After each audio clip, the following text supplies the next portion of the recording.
Bonjour à tous, aujourd'hui nous sommes donc le 30 août 2021. Je reviens sur l'actualité en France par rapport au mouvement des citoyens qui manifestent contre la vaccination obligatoire et puis contre le pass sanitaire. Il faut dire que c'est du jamais vu, hein, je répète encore une fois, qu'en France, au mois de juillet et surtout au mois d'août, une mobilisation comme ça qui est très importante dans toutes les communes de France, dans tous les villages de France, que dis-je, toutes les places publiques et tout ça. Tous les samedis, les gens manifestent depuis la déclaration de M. Macron le 12 juillet dernier, qui veut obliger, qui oblige les gens pour les passes sanitaires pour aller dans des endroits comme au cinéma, comme au restaurant et tout ça. Et puis aussi l'obligation vaccinale. Vous voyez. Alors, très rapidement, ce qu'il faut signaler, c'est que je tiens d'abord à rendre hommage à deux personnalités. D'abord, M. Asselineau, qui s'est fait encore piéger. Hein. Il y a des images qui circulent sur Internet, alors j'espère que c'est de l'intox. En tout cas, visiblement, non. Et c'est dommage, voilà. Ils ont réussi à le piéger, ce monsieur, parce qu'on le voit danser avec un autre monsieur. Enfin bon, c'est terrible, c'est terrible. Parce que je me dis, compte tenu de l'intégrité de ce monsieur, ben, ils ont réussi à l'avoir. Voilà, c'est dommage. C'est un gâchis. Voilà, parce que en réalité, c'est lui qui était redouté dans ce pays, dans le monde politique français. Il était le plus redouté. Donc, ils sont allés chercher dans les poubelles pour l'avoir et ils ont fini par l'avoir et le discréditer définitivement. Je crois que ça en est ainsi. Ça en est ainsi. Voilà. Et, alors qu'il y a des gens beaucoup moins qualifiés que lui, hein, des gens beaucoup moins intègres que lui, qu'on va mettre en avant, alors qu'en réalité, voilà, c'est l'oligarchie en fait qui fait la pluie et le beau temps en France, hein, et puis aussi en Afrique. Voyez-vous, l'oligarchie française, je tiens à le rappeler. Donc, quelques points que j'ai notés. Donc, c'était le septième samedi hein, que les gens manifestaient, là, hier. Hein, enfin, aujourd'hui, on est lundi, donc c'était avant-hier. Voilà. Puisqu'aujourd'hui on est le 30, donc c'était le 28, voilà, samedi 28, c'est le septième samedi que les gens manifestaient. Alors il y a le refus des pompiers, il y a le refus des agents hospitaliers hein, qui veulent pas de l'obligation vaccinale. Hein. On n'est pas contre le vaccin, mais on veut que ça soit facultatif. On veut que ça soit au choix de chaque individu, hein, un choix éclairé, hein, c'est-à-dire qu'il soit informé pour savoir quels sont les avantages, quels sont les inconvénients de ces injections-là. Voilà. Et puis, je note aussi, en Martinique, en Guadeloupe, hein, surtout en Guadeloupe, des grosses manifestations de la résistance face à tout ça. Et je rappelle qu'ils ont l'expérience en Guadeloupe et en Martinique du chlordécone. Et c'est un peu l'histoire du chat chaudé, craint, enfin bon. Vous voyez, je veux dire qu'on les a eus hein, avec l'histoire de chlordécone et il est hors de question maintenant de se faire avoir à nouveau, sachant que pour le chlordécone, l'État français a tout fait pour ne pas reconnaître réellement sa faute, vous voyez, sa responsabilité par rapport à cet empoisonnement-là du peuple martiniquais et guadeloupéen. C'est très important, le chlordécone. Voilà. Et là, on se demande Lilian Thuram, toutes les personnalités là, hein, Teddy Riner des Antiques, où est-ce qu'ils sont? Ils sont où? Personne ne bronche par rapport à l'histoire du chlordécone, alors qu'ils sont invités très régulièrement sur les médias français. C'est incroyable. Donc ensuite, qu'est-ce qu'il y a donc moi je rappelle que voilà nous sommes en République démocratique de France, hein, c'est-à-dire c'est la République des bananières par excellence, avant même de parler des pays africains. Je tiens toujours à le souligner. Je me présente, Joubian sur le net, et puis accessoirement je suis spécialiste de la France. Voilà. Hein. Donc je pose la question de savoir pourquoi les syndicats, toute organisation confondue, hein, n'appellent pas à une grève générale illimitée. Pourquoi? Voilà, question. Parce que là, ce qu'on vit actuellement, là, c'est du jamais vu, c'est historique, la privation des droits élémentaires des citoyens. Et là, que font les syndicats? Pourquoi ils n'organisent pas hein, une grève générale illimitée? Mais parce qu'ils sont tous tenus. Voilà, c'est tout simplement ça. Ils sont tenus par l'oligarchie. Voilà. C'est incroyable, hein, République bananière, quand tu me tiens. Et ensuite, qu'est-ce que je dis pendant ce temps-là, voilà, il est question des primaires, comment dire. Alors, avant de parler des primaires, je tiens aussi à rendre hommage. C'est un maire qui est un peu atypique, en tout cas courageux. Il est très courageux. Si je veux parler du maire de Montfermeil, il s'appelle Xavier Lemoine. Vous voyez, bon, je suis pas d'accord avec lui sur plein de points, mais là, en l'occurrence, pour l'obligation vaccinale, je suis totalement d'accord avec lui en disant que voilà, il faut pas obliger les gens. Hein. Et puis, il a fait un édito, là, qui fait mouche, hein, où il attire l'attention des parents, lui en tant qu'élu, en tant que représentant du peuple. Voilà. Je crois que c'est un des rares, hein, un des très rares. Voilà. Comme ça, qu'il a le courage de se prononcer pour dire aux parents, attention, hein, vos enfants, voilà. Il faut penser aux conséquences, il faut penser à court ou à long terme ce qui va se passer. Vous voyez, il est courageux. Donc je tenais à rendre hommage à ce maire-là. Allez-y, regardez sur Internet. Hein, vous tapez Xavier Lemoine, maire de Montfermeil, c'est dans le 93, en Seine-Saint-Denis, en région parisienne. Voilà, c'est le maire de Montfermeil, donc celui qui a fait un édito où vraiment il est courageux. Voilà, c'est ce que je tiens à souligner. Donc vous pouvez aller regarder. Qu'est-ce qu'il y a encore? Voilà, donc on revient maintenant sur la politique pour dire que voilà, ils ont démarré parce que on est à quelques mois, que dis-je, 8 mois, bientôt ça va être l'élection présidentielle en France, une élection très importante. Et gauche, à gauche, voilà, c'est les socialistes, on va nous parler de qui? On va nous parler de Arnaud Montebourg qui dit que bientôt, au mois de septembre, il va faire sa déclaration pour dire qu'il est candidat. Qui est-ce qu'il y a encore? Anne Hidalgo, j'y vais pas, elle se prononce aussi bientôt, paraît-il, et tout. Enfin bon, tout ça, c'est orchestré par l'oligarchie. Hein. Je dis toujours que, comme l'oligarchie tient tout le monde, c'est l'oligarchie qui a son agenda et qui dit, bon voilà, toi tu peux y aller, hein, et toi tu vas arrêter cette fois-ci. Mais c'est impressionnant. Donc c'est une république bananière. Et les intellos, là, enfin pas les intellos, non, les diplômés, voilà, c'est plutôt ça maintenant. Parce que je dis toujours que la différence entre un diplômé et un intello, un diplômé, lui, il pense à son ventre, il pense à nourrir son ventre, nourrir sa pensée, il pense au matériel, alors qu'un intellectuel va élever le débat, il va éclairer le peuple. Voilà, c'est ça la différence, selon moi, naturellement.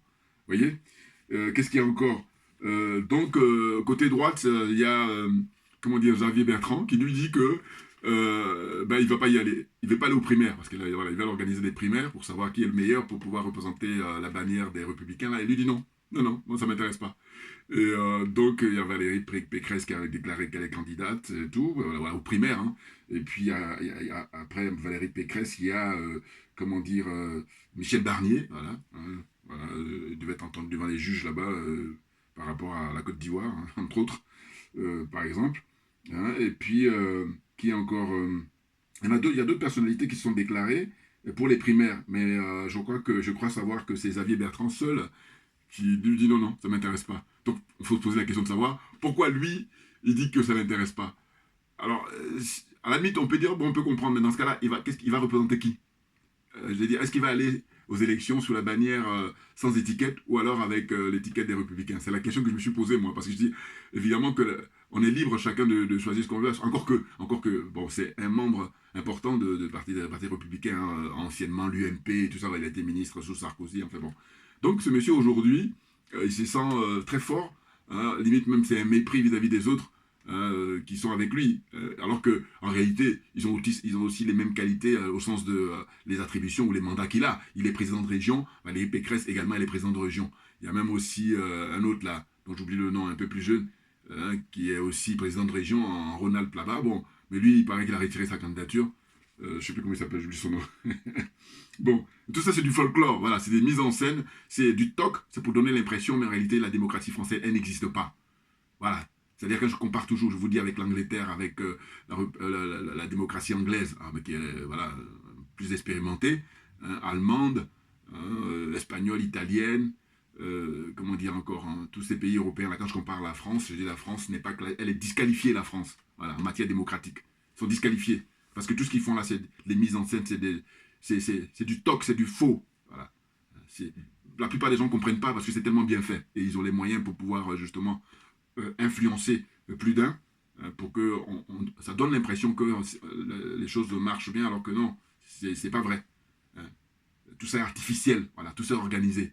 C'est eux qui portent le roi s'ils veulent que, par exemple, quelqu'un comme Éric Zemmour, qu'est-ce qu'il pèse Zemmour au point de vue électoral? Rien du tout. Mais là, excusez-moi, en ce qui le concerne, l'oligarchie française fait monter la sauce et puis ça donne l'impression aussi, et puis ces quelques partisans qu'il a, la France est un pays où il y a 67 millions d'habitants.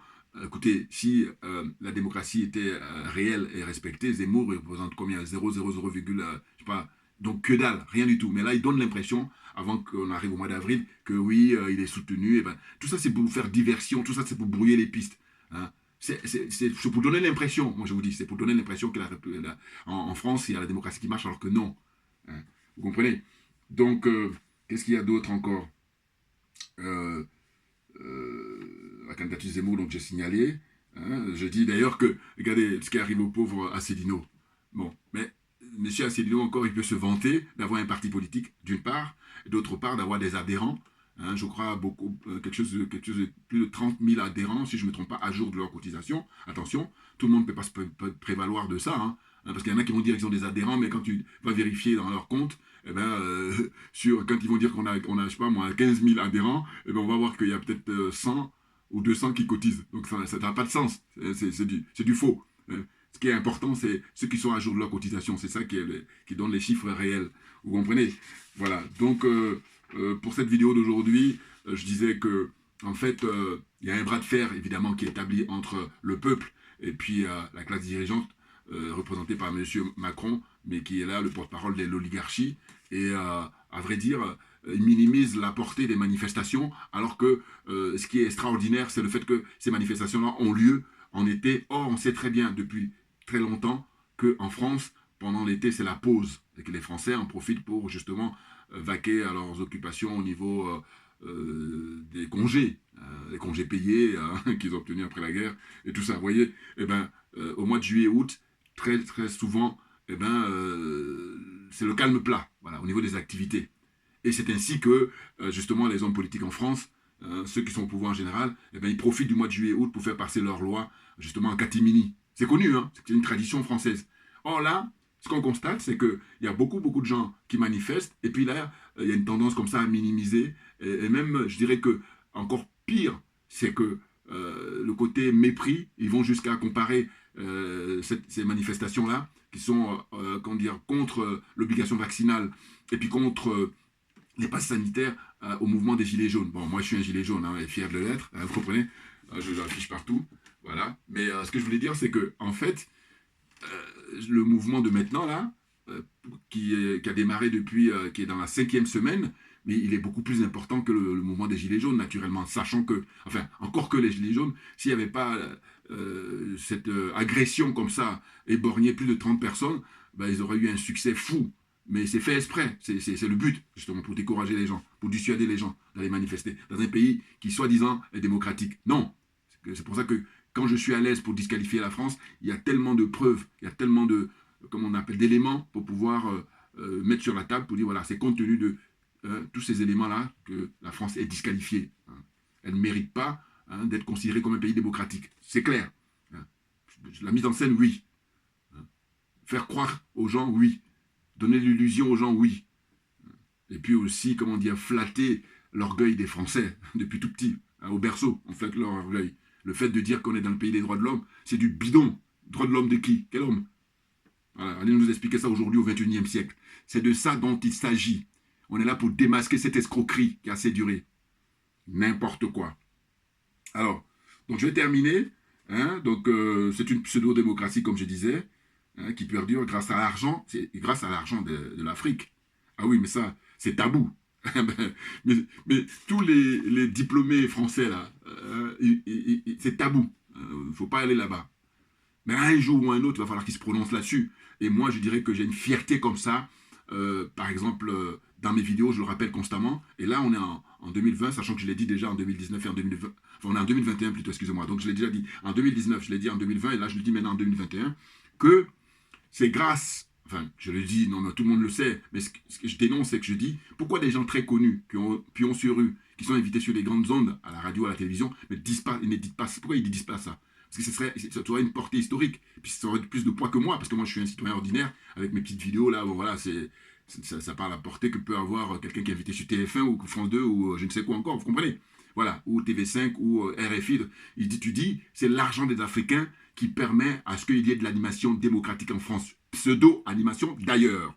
Pseudo-animation, c'est-à-dire qu'on donne l'impression que la démocratie, elle marche et on distribue de l'argent à tout va, sachant que chaque année, eh bien, la France récupère 440 milliards d'euros par le système du pillage des pays africains à travers le franc CFA, entre autres. Vous comprenez?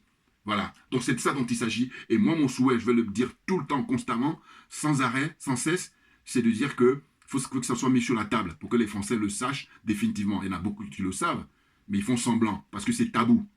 parce qu'il est question de changer de paradigme et ils ne veulent pas. Vous comprenez? Donc c'est de ça dont il s'agit. Et je dis, mais on est à l'heure d'Internet. Vous voyez, il y a quelques décennies, quelques années, il n'y avait pas encore Internet, donc on pouvait continuer à mentir au peuple, à cacher la vérité, à faire du déni. Mais aujourd'hui, c'est peine perdue. Il faut vivre avec son temps. J'allais dire, chers amis. Des faux amis d'ailleurs. Donc voilà. Hein, donc ma vidéo d'aujourd'hui concernant les gilets jaunes, c'est de dire que le peuple va gagner naturellement, hein, parce qu'on entend dire que oui, c'est prévu jusqu'au mois de novembre, et puis après le mois de novembre, il se pourrait même que ça soit reconduit, parce que normalement là, ce qu'il laisse entendre pour l'instant, c'est de dire que à partir jusqu'à la mi-novembre, eh ben, ils vont arrêter le système des passes sanitaires. Mais non, mais tout ça c'est pour faire, comment on appelle ça, c'est des procédés dilatoires, pour utiliser des termes pour les gens qui sont spécialistes en droit. Voilà, je me permets. Voilà, c'est pour gagner du temps. Parce qu'en réalité, ils sont dans une situation en fait de chercher à instaurer définitivement la dictature à tout va. Voilà, on contrôle tout le monde et on contrôle la respiration des gens, on contrôle le fait que les gens, s'ils doivent aller au cinéma, s'ils doivent aller au restaurant, s'ils ne doivent pas aller jouer au bowling ou au golf ou tout ce que vous voulez. Voilà, on contrôle tout ça. S'ils doivent aller faire leurs courses, s'ils doivent aller accompagner leurs enfants à l'école, et patati et patata, etc., etc. Voilà, c'est de ça dont il s'agit. Donc, le combat d'aujourd'hui, plus que jamais, je me dis, les gens très connus, qu'est-ce qu'ils branlent, hein? Où sont les Coluches d'aujourd'hui? Où sont les Daniel Balavoine d'aujourd'hui? Voilà, donc, comme ce n'est pas le cas, ben, ferme-la, mais ferme-la définitivement. Ferme-la définitivement. Voilà, c'est de ça dont il s'agit. Il ne faut pas la ramener, parce que vous prenez aucun risque, vous êtes là, vous vivez au jour le jour, comme ça, sur le matériel, la cupidité poussée à son extrême. Voilà, aucune dignité, aucune dignité. Vous devriez, au stade où vous vous êtes rendu, hein, vous battre pour défendre l'intérêt général, pour défendre l'intérêt du peuple. Or, ce n'est pas le cas. Pensez à votre petit nombril là, et vous êtes là, et vous pavoisez sur les plateaux de télé, hein, comme ça, comme si de rien n'était. Moi, c'est ça qui m'impressionne.